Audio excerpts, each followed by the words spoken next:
So we've gone through all we did in the last video just to get your calorie burn for the day. But this is absolutely crucial because maintaining a calorie surplus is going to be the single most important factor when it comes to bulking. As long as you're eating more than you're burning, then you will get bigger over time. So just why is a calorie surplus so important?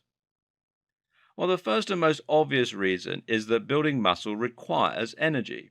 You're asking your body to construct new tissue from the protein in your diet, and that means you're going to need to eat more to provide that energy. The other reason is you're trying to prevent the breakdown of muscle.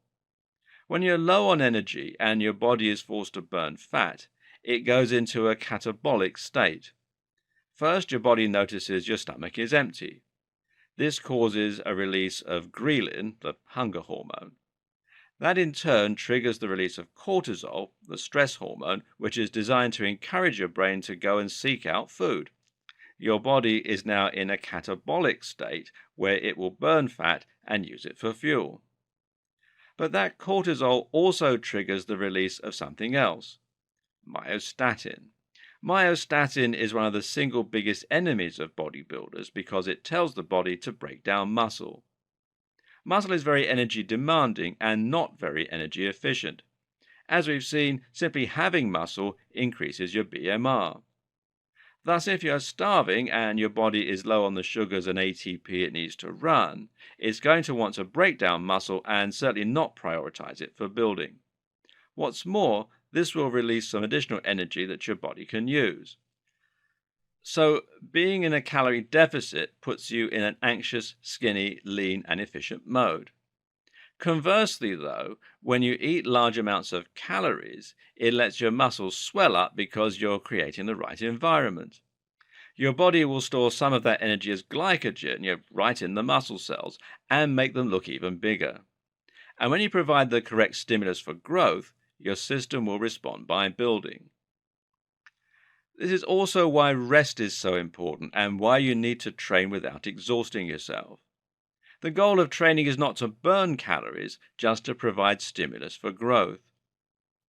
You're aiming to get pumped in the gym and then spend the rest of the time eating and resting. I call this living like a lion. So the next question is just how many calories you actually need in order to bulk. Obviously, this is dependent on the AMR, as we've just worked out. But how many more calories than that should you aim for? The answer again varies and is dependent on various factors, such as whether you're more interested in a lean bulk, meaning that you add muscle with very little body fat, or a dirty bulk, meaning that you add both muscle and fat. A very clean bulk is achievable with something like 150 to 200 calories a day. A slightly clean bulk is around 2 to 300, and if you want a dirty bulk, you could go up to 400 to 450. Higher than that, though, and you're starting to get into fat territory. You're going to place a bit of strain on your body and potentially cause acne and other problems, and this can also be unhealthy. So, which should you choose?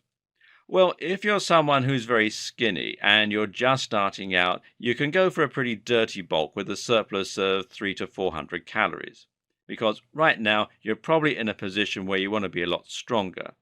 You may have tried to bulk in the past and been disappointed. But at the same time, you're a noob, which means you have the potential for noob gains. In other words, you have the potential to bulk up and fast if that's what you want to do.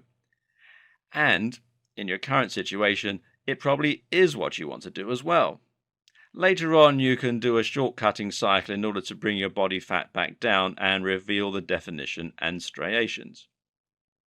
Conversely, if you're someone who's an average size right now, perhaps a mesomorph, then you may well be a little stocky, but also carrying around a bit more fat than you want.